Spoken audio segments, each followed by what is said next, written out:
इसलिए बनाया ये पब्लिक का पैसा किसके लिए, लौटाने के लिए। कम से कम इसमें गाड़ी चलने लायक तो हुई।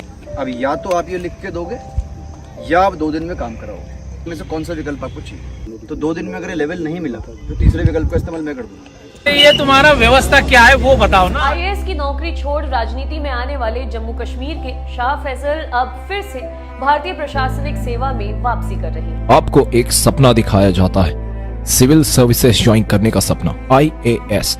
ये वर्ड सुनते ही आपकी आंखें उम्मीदों से भर जाती हैं। एक गरीब या मिडिल क्लास घर का बच्चा इसी सपने को लेकर पहुंचता है न्यू दिल्ली के मुखर्जी नगर और वहां एक छोटा सा रूम किराए पे लेके शुरू करता है अपने IAS बनने का सपना।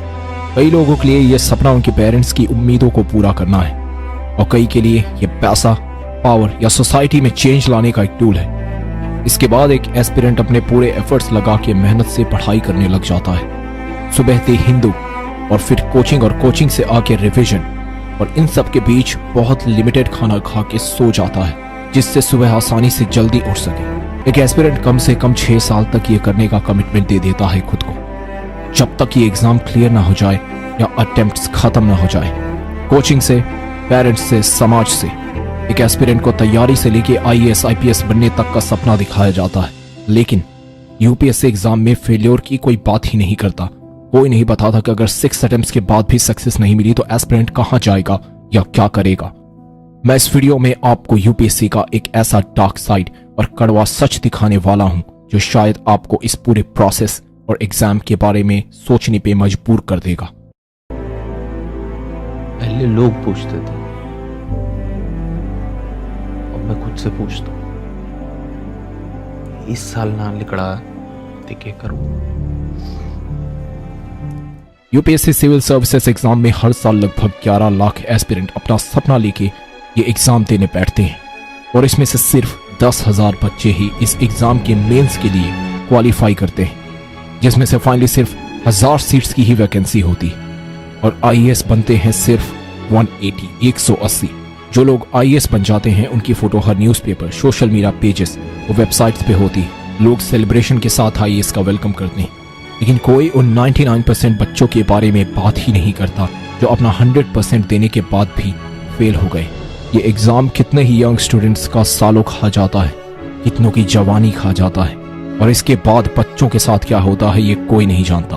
5 जून 2022 को नागपुर के रहने वाले 28 साल के एस्पिरेंट ब्लेसन पुड्डू चाको ने अपनी जान दे दी क्योंकि 2 साल दिन रात पढ़ाई करने के बाद भी वो ये एग्जाम क्लियर करने में फेल हो गए थे। ऐसे ही नोएडा के एक एस्पिरेंट जो कि एक फॉर्मर बैंक एम्प्लॉय थे, उन्होंने अपनी हाई राइज बिल्डिंग के 26th फ्लोर से जंप करके खुद की जान दे दी। According to police 31 year old ये एस्पिरेंट फेल हो गए थे UPSC क्लियर करने में 2 अटेम्प्ट देने के बाद भी और वो डिप्रेशन में थे। जब मीडिया वालों ने UPSC टॉपर ओमकार मधुकर पवार से पूछा कि आखिर ऐसा क्यों होता है और क्या मजबूरियां होती हैं एक एस्पिरेंट की, तो उन्होंने बताया कि उनका खुद का सपना पूरा हुआ 6 अटेम्प्ट के बाद और उन्होंने बताया कि ज्यादातर UPSC एस्पिरेंट्स का कोई एग्जिट प्लान ही नहीं होता है, तो वो लाइफ में क्या करियर चूज करेंगे उन्हें इसका कोई आइडिया नहीं होता। उन्होंने कहा कि आपको फेल होने के बाद भी एक पॉलिसी तैयार रखनी चाहिए, फिर चाहे वो MBA करने का प्लान हो या पब्लिक पॉलिसी पढ़ने का या फिर कोई स्टार्टअप करने का प्लान आपके पास रेडी होना चाहिए। वहीं दूसरी ओर UPSC टॉपर विनायक मुनि बताते हैं कि उनके हिसाब से एक इंडिविजुअल अपनी लेट टीन ईयर्स या 20s के मेन ईयर्स खो देता इस एग्जाम की तैयारी करते करते। यही नहीं बल्कि एस्पिरेंट्स का सोशल इंटरेक्शन भी एकदम डेड हो जाता है और कई बार फ्रेंड्स से भी परमानेंट दूरी बन जाती है।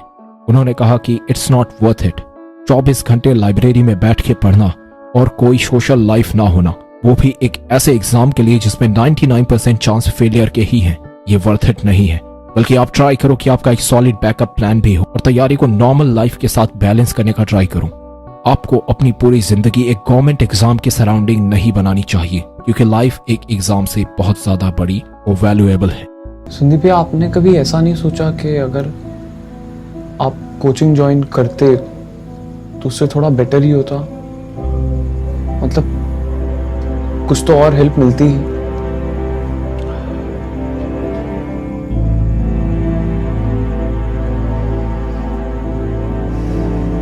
हेल्प तो मिलती,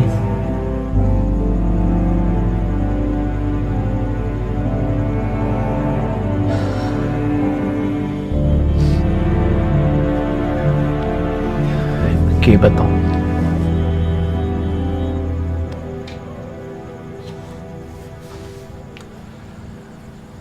आर्थिक स्थिति ठीक ना हमारी।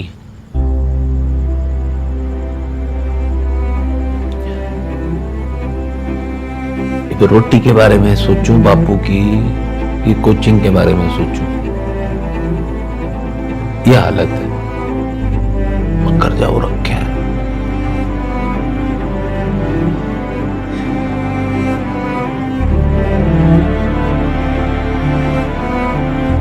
घरवालों को विश्वास है।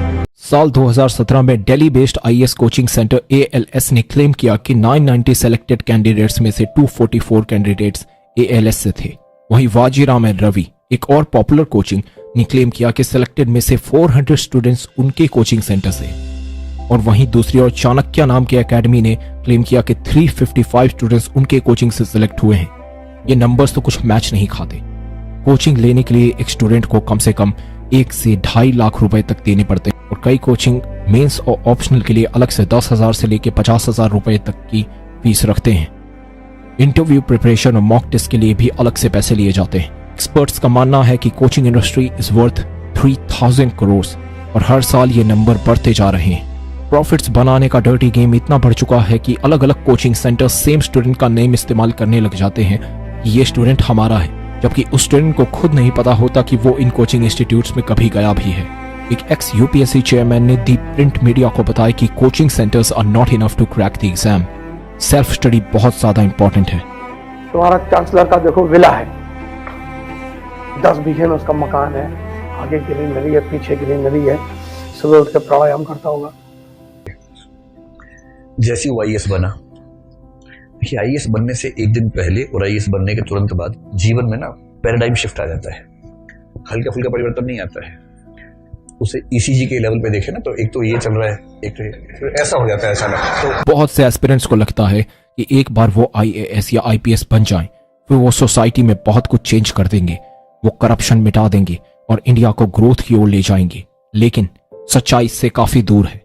जैसे कि एक honest IAS officer Ashok Khemka को 29 इयर्स की नौकरी में 54 टाइम्स ट्रांसफर किया गया, चाहे सरकार किसी भी पार्टी की रही हो, सिर्फ इसलिए क्योंकि वो किसी भी हालात में करप्शन टॉलरेट नहीं करते और वो अपने पॉलिटिकल बॉसेस से इलीगल काम करने को बिल्कुल स्ट्रिक्टली मना कर देते हैं। तो इस ऑनेस्टी की सजा उनको हमेशा मिलती आई है। Ashok Khemka, who's acquired quite a reputation of being an officer, speaks his mind and has to pay for it, is joining me once again on the News Hour tonight. Is it happening to you all over again? The first time you were targeted for questioning Robert Vadra's land deals. Are you absolutely sure that you're being targeted once again, that this is not a regular affair? I guess so. This was not a routine transfer. It was a one-off transfer. Maharashtra के थाने के star IAS officer Tukaram Mundhe को transfer का order दे दिया गया और माना जाता है कि ये ट्रांसफर उनको पनिशमेंट के रूप में मिली है, क्योंकि वो हेल्थ सेक्टर में कॉर्पोरेट लॉबिंग के अगेंस्ट करप्शन चार्जेस को इन्वेस्टिगेट कर रहे थे। झारखंड में नरेगा स्कैम में पकड़ी गई आईएएस ऑफिसर पूजा सिंघल की प्रॉपर्टी 82 करोड़ से ऊपर की बताई गई है ईडी की रिपोर्ट के अकॉर्डिंग। तो अगर पैसा ही कमाना है तो एंटरप्रेन्योर बन के कमा सकते हैं, रादर देन एक सोशल सर्विस वाली जॉब पकड़ो और फिर वहां पे करप्शन करो। आईआरएस ऑफिसर अवधेश सिंह ने कोरा वेबसाइट पे एक आंसर में बताया था कि कैसे उनके करप्ट कलीग को रात में नींद नहीं आती थी और उनके दरवाजे का हर नॉक उनको डराता था कि कहीं एंटी करप्शन डिपार्टमेंट के लोग ना आ गए हों। यही नहीं बल्कि एक आईएएस ऑफिसर को सैलरी के नाम पे सिर्फ 56,000 रुपीज पर मंथ से लेके मैक्सिमम 2.5 लाख रुपीज तक मिलते हैं, लेकिन 2.5 लाख की सैलरी के लिए आईएएस को कैबिनेट सेक्रेटरी बनना पड़ता है, जिसमें कम से कम 30 साल से लेके 35 साल की जॉब एक्सपीरियंस चाहिए होती है। और कई आईएएस ऑफिसर्स अरेस्ट हो रहे हैं करप्शन के चार्जेस पे, जैसे कि रिसेंटली छत्तीसगढ़ में माइनिंग करप्शन में 3 आईएएस ऑफिसर्स ने मिलकर 500 करोड़ की स्कैम करने का ट्राई किया था, लेकिन वो पकड़े गए। तो ना ही रियल सेंस में पावर मिलता है और ना ही पैसा।